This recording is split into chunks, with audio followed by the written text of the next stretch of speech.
Title: लोमड़ी की कांटी पूंछ। किसी गांव में एक लोमड़ी रहती थी। वह बहुत ही चालाक और होशियार थी। उसकी लालची और चालाक नज़रें हमेशा अपने लक्ष्य को हासिल करने की दिशा में थीं। वह गांव के सभी जानवरों के साथ अच्छे संबंध बनाती और उनसे अपने फायदे के लिए खेलती रहती। एक दिन उसका एक दोस्त भालू उसे एक दिन अपने साथ जंगल के आदर्श खेल खेलने के लिए आमंत्रित किया। लोमड़ी ने सोचा कि यह एक शानदार मौका है अपनी चालाकी और होशियारी का परिचय कराने का। जंगल में वे बहुत सी मज़ेदार गतिविधियों का आनंद लेते थे, लेकिन अचानक भालू के नाखूनों से लोमड़ी की पूंछ कट गई। लोमड़ी बहुत ही चिंतित हो गई और उसका दर्द बढ़ गया।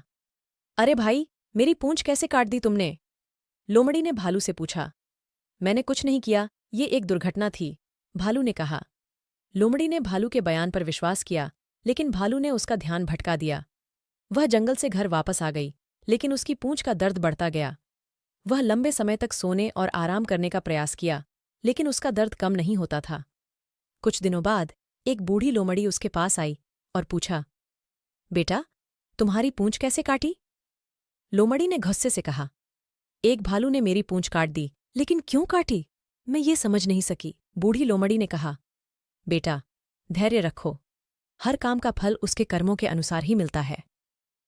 लोमड़ी ने बूढ़ी लोमड़ी के वचनों का अनुसरण किया और धीरे धीरे उसका दर्द कम होने लगा।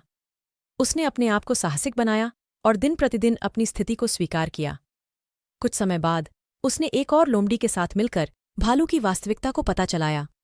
वह जान गई कि उसकी पूंछ न केवल भालू द्वारा काटी गई थी, बल्कि भालू ने उसका ध्यान भटकाने के लिए भी प्रेरित किया था।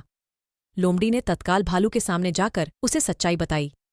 भालू, तुमने मेरी पूंछ काटी और फिर मुझे अकेले छोड़ दिया। लोमड़ी ने कहा। भालू ने शर्मिंदा होकर कहा, मैंने खेल खेल में ध्यान नहीं दिया, मुझे खेद है, मैं तुमसे क्षमा चाहता हूं।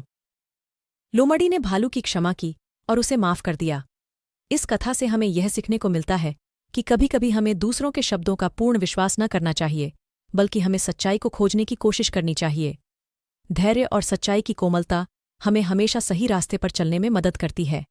ये कथा हमें सिखाती है कि जिंदगी में हर प्रतिक्रिया का उत्तर कर्मों में छिपा होता है और भरोसा और सही निर्णय हमें सफलता की ओर ले जाते हैं।